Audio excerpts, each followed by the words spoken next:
इंदूर हैदराबाद महामार्गाचा मोबदला मिळण्यासाठी शेतकऱ्यांचं आंदोलन।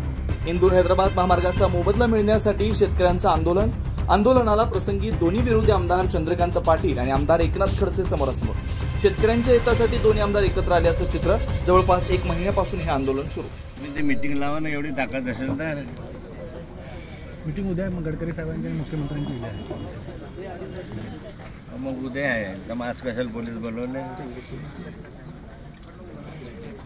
हा पैसा तर विनाकारण शेतकऱ्याचाच खर्च होतोय ना। कोण्या अधिकाऱ्याच्या खिशातून जात नाही।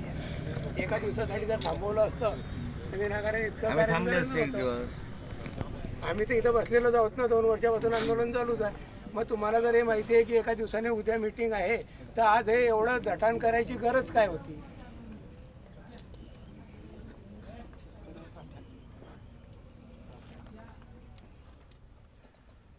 तुम्ही 2 दिवसापूर्वी इथं यायचं, आंदोलनासाठी भेट द्यायचं, तुम्ही जिथं डोक्यावरून हात फिरवायचा आणि परत जाऊन सणा लात मारायची हे योग्य नाही आहे साहेब। सगळ्यांना प्रोजेक्टची पडले, शेतकऱ्याची कोणालाच नाही पडले। प्रोजेक्ट झाला पाहिजे। आमचं म्हणणं आहे की आमचं एक पूल करू द्या, तुमचं काय हो असं याचं म्हणणं आहे। तुमचं काही हो असं नाही, मग कसं अर्धवट आहे तो झाला, सगळ्यांचाच फायदा आहे। तुमचं काही हो असं नाही म्हणत। सगळ्यांचा फायदा आमचा वाटोळा आहे। पुलाचं फक्त अर्धवट आहे साहेब। पाण्यातलं काम तेवढं पुलाचं केलं तुम्ही विचारणार नाही। पूल करत नाही, पुलाचं नाही आहे।